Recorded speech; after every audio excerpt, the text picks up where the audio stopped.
Here is a police impersonation scam story. I am a very tech-literate person and am usually very good at spotting scams, but this incident left me borderline traumatized and I do not want it to happen to anyone else. I'm a 28F in my last month of graduate school. After graduate school I plan to sit for a licensing exam in June. A police officer left a voicemail asking to call him back and he had some questions for me. I thought it was in regards to an incident that happened nearly a year ago, so I called back immediately to see what was going on.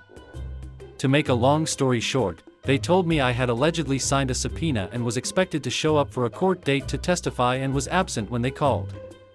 They had my address, my name, knew what I did for work, and knew I was a student. I said I had never signed anything and was extremely confused. They said I was being held in contempt for court for failure to appear, 2 charges. They told me I could come to the central police station to verify my signature and the charges would be dropped.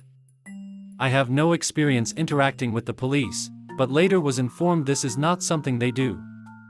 They told me there was a gag order where I could not talk about it and that I had to stay on the line because I was labeled as a flight risk. Money was not mentioned until about an hour in.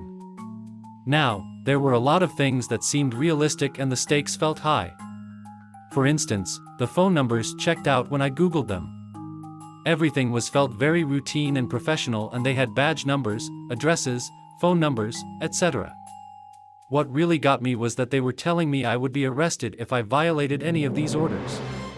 If I were to be arrested, it would have been the end of my career as I would not be able to sit for my licensing exam in June. So I complied out of sheer terror of losing my life's work. I truly just did not know enough to confidently dismiss this as a scam with the thought of my career and life being on the line. I am already a very anxious person, and am in a very stressful part of my life, so I was extra vulnerable and I fell for it. They began asking for me to pay a $2,000 fine about an hour into it, and told me I was required to pay before I came into the station. I did not pay them, but not for lack for trying. Shout out to Bank of America. Since I had left work, my coworkers were able to identify the scam by calling the actual police station and were texting me the entire time.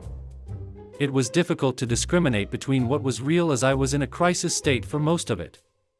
I ended up going all the way downtown to the central police station and they told me it was a scam and to hang up, and then rightfully so kinda gave me a hard time about falling for it. They said I wasn't the first person with this story, and it's currently under investigation. Anyway, the point is that if you get a call from an officer telling you that you were supposed to show up to be a witness in some federal medical malpractice case, it's a scam. I have never come into contact with a scam that felt that real, and it was extremely scary. Be aware and don't be stupid like me.